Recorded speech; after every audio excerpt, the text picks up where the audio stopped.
So this talk is based on a handbook chapter that I wrote for the second edition of the AERA Handbook of Education Policy. And I wrote this with the amazing and brilliant Francesco Lopez at Penn State, Wayne Au at the University of Washington, Bothell, and Elena Idrova at the University of Wisconsin, Madison. All right, so as I mentioned, the first point that I want to make today is that I think that there are some seeds of the anti-critical race theory movement that you can see in the opposition to the Common Core. But first, I just want us to refresh our memories a little bit about this era that many of us lived through. We'll catch you up on it, Pablo. So it wasn't actually that long ago. It was at its height around the time that, I got this job in 2015. But honestly, it feels to me like actually a very long time ago. What I like to do first is just have us kind of turn to our neighbor and just remind ourselves and reminisce, what do you remember about sort of the Common Core in general, but specifically about the opposition and resistance to the Common Core in the time period about 2011, 2012 through about 2015. All right, so I've got a timer. Yeah. Well, all right, and we should do like, I mean, this was like such a famous thing. Yeah, that's why.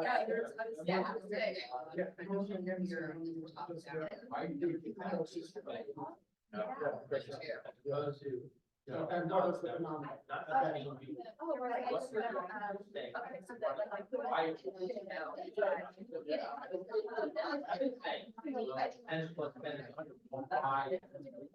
I remember some of that. Honestly, I don't even know. Well, we didn't do it that way. Why did you do it that way?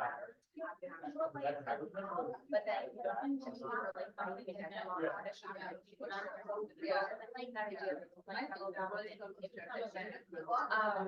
they said, well, work is somewhere to keep it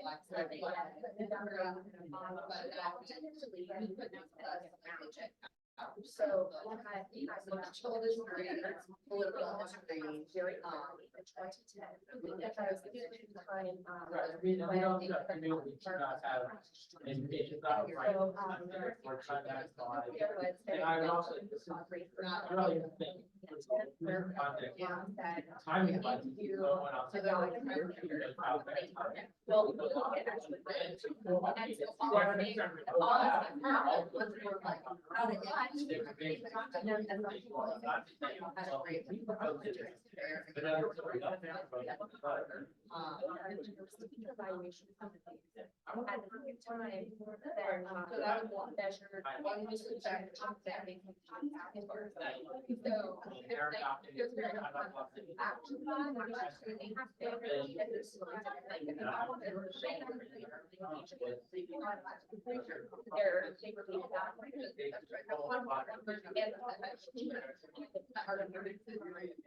Not enough.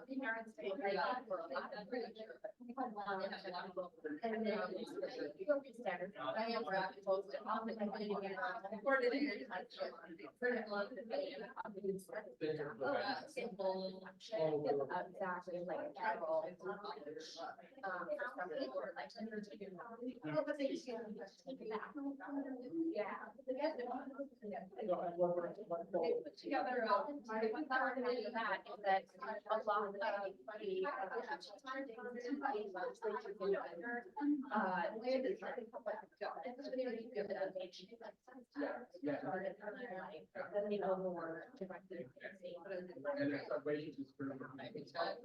So when you how was it? Yeah, so there's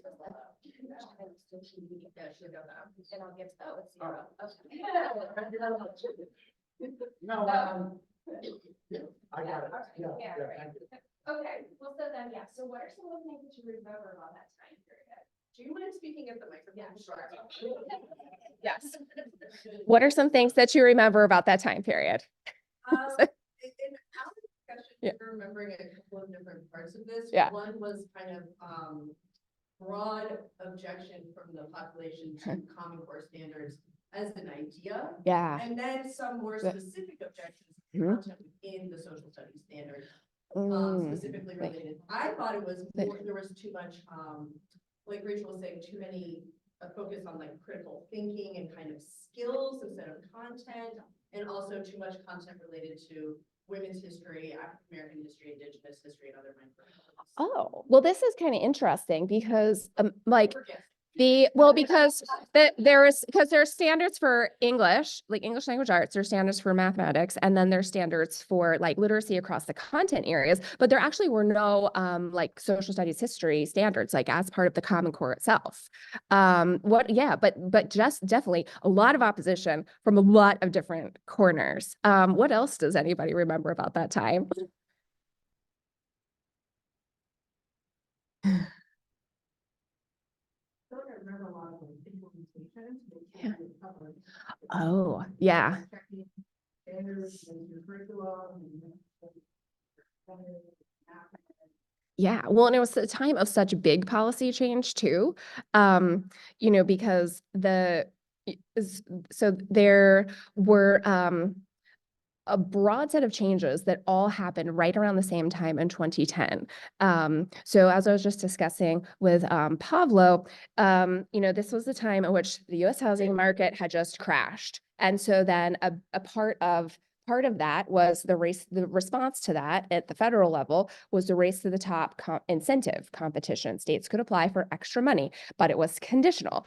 And so one of the things that they had to do in order to get the money was say that they would adopt college and career ready standards. It didn't have to be the Common Core technically, but that was how most people interpreted it. But along with the standards came a package of new assessments, either the PARCC or the Smarter Balanced Assessment, which were different. They were supposed to measure critical thinking more, they were harder. And that was kind of along the thinking that if we have better assessments, that will help to incentivize the whole instructional system to have sort of deeper learning or higher level thinking. And then there were also teacher evaluations that happened at the same time as part of this package, where teachers' evaluations, at least in part, were based on their students' test scores on these new tests, on these new standards. And so this was like a lot of policy change at the same time. I've been trying to, as part of thinking about how teachers responded at this time, I was trying to popularize the term policy overwhelm. It didn't totally catch on, but I still think it could, which is, it's different than burnout or demoralization. It just describes when everything has changed at the same time, and it feels very overwhelming in that context of all the different things that you're being asked to do. It feels unreasonable. All right, so there's a lot of different things, a lot of different strands of opposition and reasons why people were unhappy about the Common Core. I'll just go over a couple of them before we kind of stick to the one that's the most salient and predicts the anti-CRT.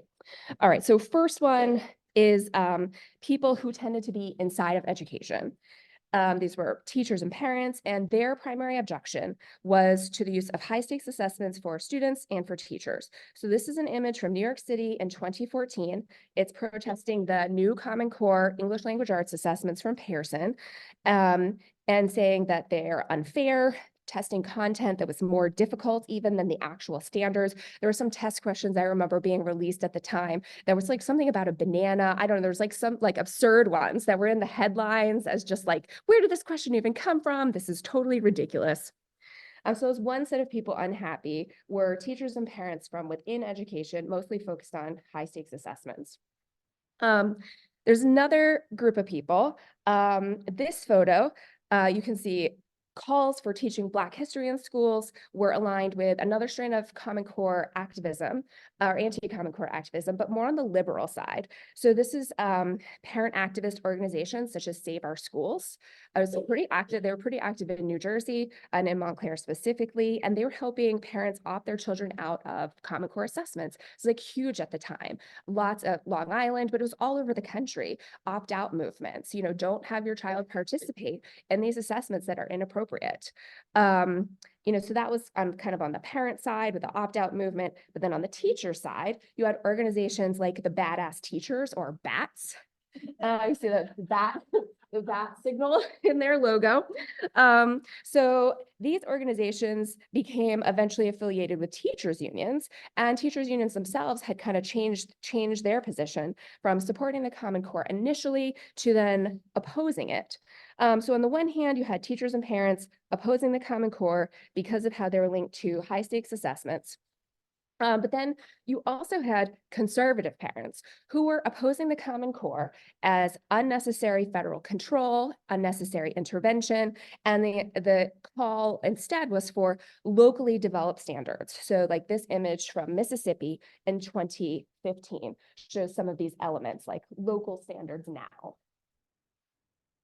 All right, but so most relevant for our purposes today is this whole strand of Tea Party activism.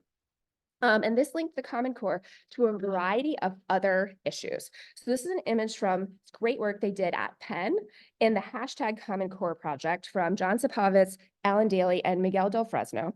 And so what they did is they looked at social media activism related to the Common Core. So this is a Twitter account person called @OneLadyForLiberty. So she frames herself as a constitutional conservative. I know it's like a little small and hard to see. Constitutional conservative, a sister patriot who is pro-life, religious, and believes in American exceptionalism. So those are some of the hashtags and things in her Twitter bio. And so one of her retweeted messages provides a great example of how the Common Core became one of a set of interrelated issues for the Tea Party during this time. So the Common Core became linked to President Obama and to Obamacare. So some people actually call the standards Obama Core. And a wordplay linked to that. And so the Common Core became one of this set of issues that didn't all have obvious relationships to each other. I mean, because you see, like, so what this says is, the issues that are related is Common Core, Obamacare, Islam, IRS, UN, homosexuals, Planned Parenthood, all interrelated. Like, but what does this tweet do? I actually kind of reminds me of in my family we've been playing Billy Joel We Didn't Start the Fire, and it actually is like kind of reminded me of this a little bit, like though just the list of items. Here the Common Core is just becoming one of this issue set. So if you're opposed to one of these terms, this tweet helps you to give you the impression that in fact you should be opposed to all of them, or maybe there's something going on that's relating all of them. All right, so here's another example of a Tea Party perspective on the Common Core. This is an image from PJNet, is the Patriot Journalist Network. So this was a bot-driven Twitter network that would automatically retweet conservative news. People would opt in. This was run by a person out of Florida, and people would allow that guy, Mark Prasek, access to their Twitter accounts. So when he tweeted something, it would like get tweeted out to everyone, or through all those accounts that had opted in. So this PJNet shared the meme of the three blind mice from Shrek. And so the three blind mice of the Common Core here were high stakes testing, data mining, and then indoctrination. So this last idea that the Common Core is a source of liberal indoctrination can also be seen in tweets that frame the Common Core as promoting urban socialist values, Marxist infiltration, and brainwashing and indoctrination. So you have stop trying to teach our children for urban socialist values, hashtag Obama, hashtag Common Core, hashtag false flag, public miseducation, and then right at Jim DeMint. So it's like there's a lot to talk about here. In the hashtags that are used that are kind of locating these tweets within certain discourse communities that tend to be mostly kind of Tea Party discourse communities. And then the second one, hashtag Common Core. Marxists seem to have infiltrated our educational system and are now proceeding to brainwash / indoctrinate our children. And the hashtag here, TCOT, refers to top conservatives of Twitter. And so this is basically a set of Twitter accounts that you should follow if you're in this discourse community and wanting to increase your access to that set of news.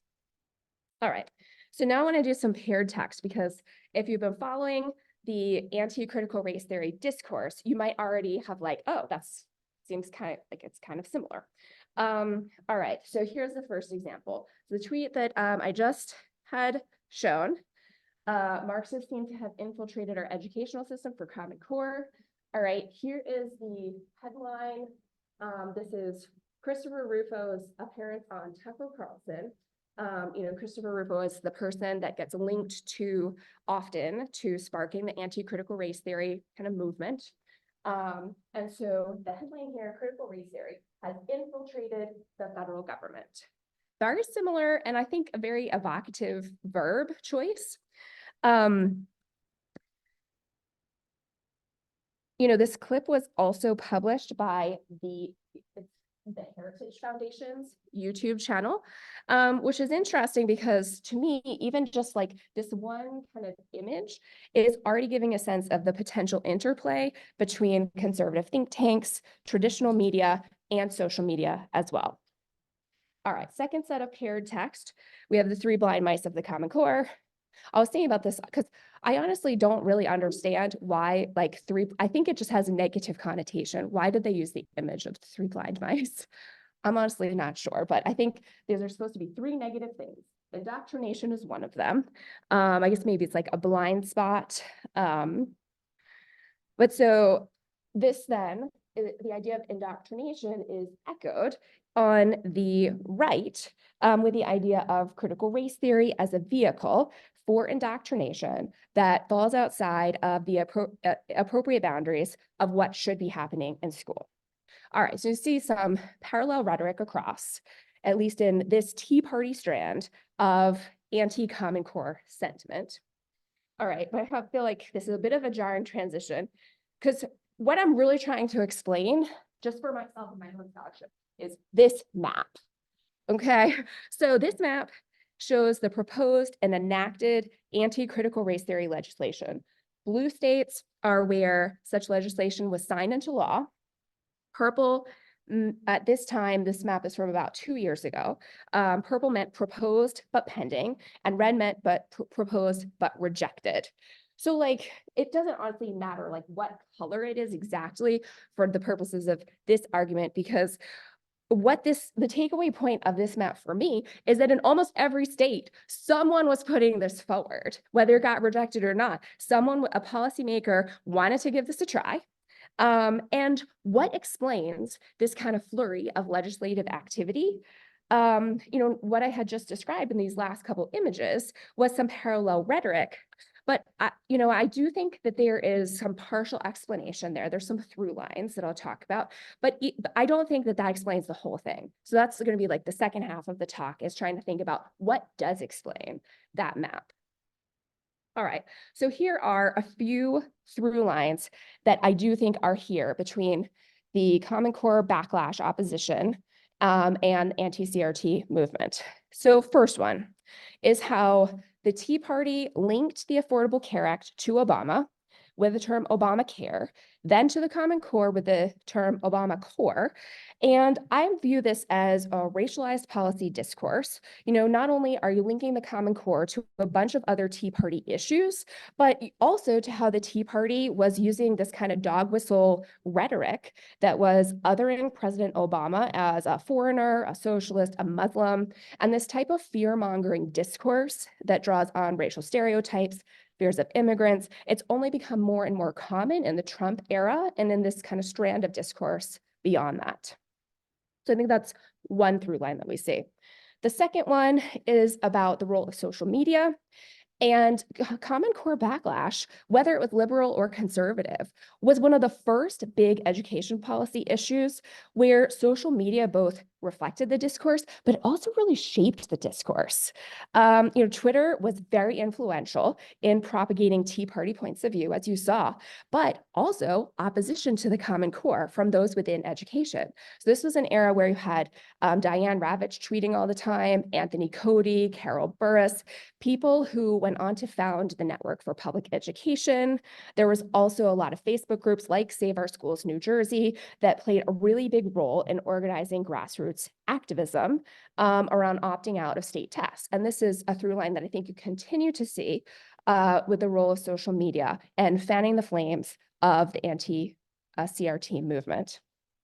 Okay, then on the third point, I think it's a longer conversation about how to categorize the different strands of the new right, the alt-right, the far right. But the general point is that there's a really strong authoritarian populist discourse in the Tea Party. So by authoritarian populist, I mean people who see government policy in healthcare, education, et cetera, as inappropriate interference. And it's inappropriate interference with parents' rights, individual rights, and you continue to see a lot of that language in conservative movements today. All right, but as I said, I don't think that these through lines fully explain the ubiquity of this map and the ubiquity of these policies being put forward in almost every state. All right, so here's another common explanation. I've heard this a lot, including from Gloria Ladson-Billings. This is a story that a lot of people in education are saying about where this is coming from. It's this guy, Christopher Rufo. It's his responsibility why we have this big national policy effort. So this person, well, who has heard of Christopher Rufo? Is this, yes, yes? Okay. All right, because I've heard this explanation a lot from people in education. So who is this guy? He describes himself as a journalist and a filmmaker. He publishes regularly on the conservative think tank, the Manhattan Institute's City Journal publication. And so it's not a newspaper. It's like more than a blog, but less than a newspaper is how I would describe it. But to me, there's just something that feels not quite fully explained about attributing this whole national thing to one person, and one person who's also not a policymaker. You know, this is just a guy who is publishing polemics on a think tank website, essentially. But then he has managed to find his way to Fox News and a variety of other media outlets. Then he gets photographed in doing policy things with Ron DeSantis in Florida. Like, he's really been drawn in. But like, that's not, you know, how I don't want to give him more credit than he deserves. And you know how, like, at least for me, I feel a lot of my scholarship is drawn on things that it's drawn out of things that I feel get on my nerves a little bit. I feel like that's not quite right. And so instead of just saying that's not quite right, I also think, how can I spend 2 years proving to you that you're not right? That's where all my projects come from, I feel. Yeah, so I don't want to give him more credit than he deserves. And even if he is in large part responsible, I don't know that we can call him a policy entrepreneur, which is how people in policy might usually think about a person who is actively getting policies onto the policy agenda. So what do we call him if it's not a policy entrepreneur? All right, so it's like a little background about this term policy entrepreneur and policy process theories, because the second part of my talk is trying to rethink, this is like a traditional model, and if this doesn't apply here, what would apply? All right, so one of the big policy process theories is called multiple streams, and it's based on the idea that policymaking is not a rational process. And this probably, like, you're like, oh yeah, that kind of makes sense. Like, it's fundamentally irrational. And so the idea here is that often people in think tanks are putting forward policy solutions independently of policy problems. So solutions are essentially like in search of problems floating out there. They're not coupled together. They're independent. So the idea is that if a problem kind of comes onto the national radar, maybe there's something that happens, like a national crisis. Like, a lot of times people actually talk about school shootings in this way, except now it's like, obviously we know a school shooting is never going to be enough of a crisis to like provoke any legislation. But things like that can draw attention to certain policy problem and help to kind of create an opening for a certain policy solution to be joined with it and move forward. You know, in the political environment, in the politics stream, also has to be conducive. So you need all three of these things that operate independently to line up together for a policy to be actually put on the agenda and passed, is the basic idea. But so there are people called policy entrepreneurs in this theory of the policy process who they do a lot of active and entrepreneurial work to join these three independent streams together and create a window for a policy to be passed.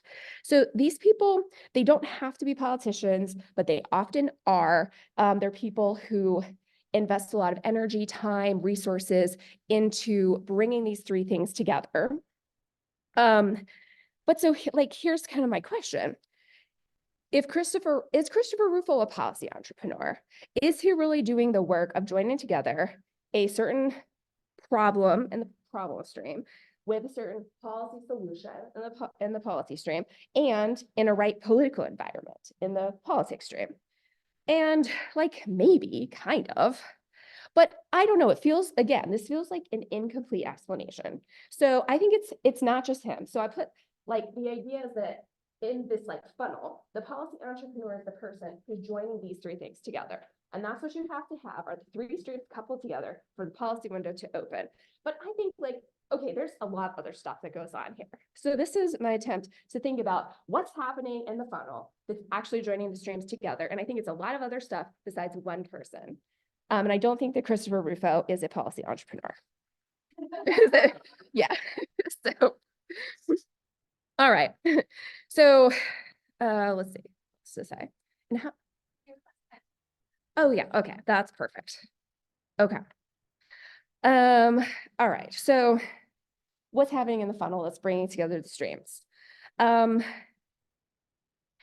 So let me also give a counterexample of like a traditional policy entrepreneur, so we can think about what might make Christopher Rufo different.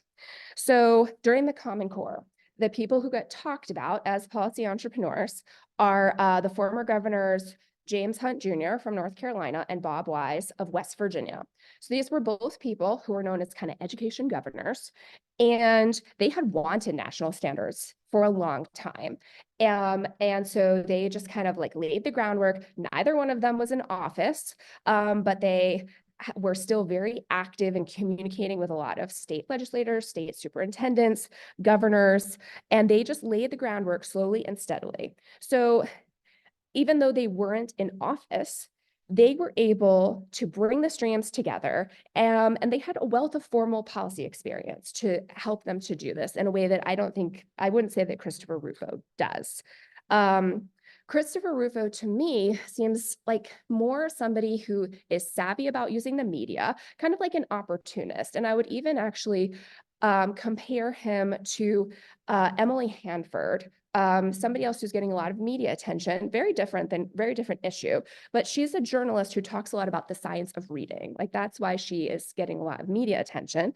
And she's framing this crisis where education schools either don't know or they're deliberately not teaching certain ideas about reading instruction that she has been led to believe are more effective. And she has a podcast called Sold a Story, and a lot of parents and people, just general public, are talking about this issue because of how popular it has become in the media. So I think that people like her and like Christopher Rufo are very strategically using the media to advance a certain problem framing that eventually it becomes just like so dominant, so normative and taken for granted, like it's everywhere. So that when politicians act, then it's more symbolically standing up for a problem that just seems like it's on a lot of people's lips and a lot of people's minds, more than actually trying to solve any kind of concrete problem. All right, so this is the process that I'm going to illustrate next, is essentially like what I think is happening in the funnel. So here's the funnel depicted in a different way as a cycle. All right, so I think that there can be maybe one or a small group of media savvy, influential individuals. These are people I'm calling media entrepreneurs as opposed to policy entrepreneurs. So then I think these people are using think tank publications to elevate a certain problem framing. And this is not really new in the sense that like think tanks on both the left and the right are often coming up with policy ideas that are kind of lying in wait. But this particular anti-CRT discourse is drawing on people's racial fears, fears of outsiders, harms to children or potential harms to children. Basically, like any type of fear that they think will be a successful motivator. And I think what's distinct here about this new media ecosystem is that conservative advocacy groups will actually create the policy windows. Like they're using media coverage to garner attention for a particular issue until policy change seems inevitable. So think tank coverage leads eventually to TV. So think tank coverage leads to TV and newspaper coverage. And then of course that's amplified because traditional media still have social media outlets for propagating those same articles. And then those then lead to both genuine grassroots online activism as well as like fake grassroots online activism. People call it AstroTurf because it's like fake grassroots. So when you have all of these things together, it becomes impossible for policymakers to ignore. The media coverage that advocacy groups generate is creating pressure, political cover for conservative policy actors to introduce bills like the anti-CRT bills. These were quickly followed by anti-trans bills as well. So just the last part of my talk is just going to do a quick illustration of the cycle using the case of CRT.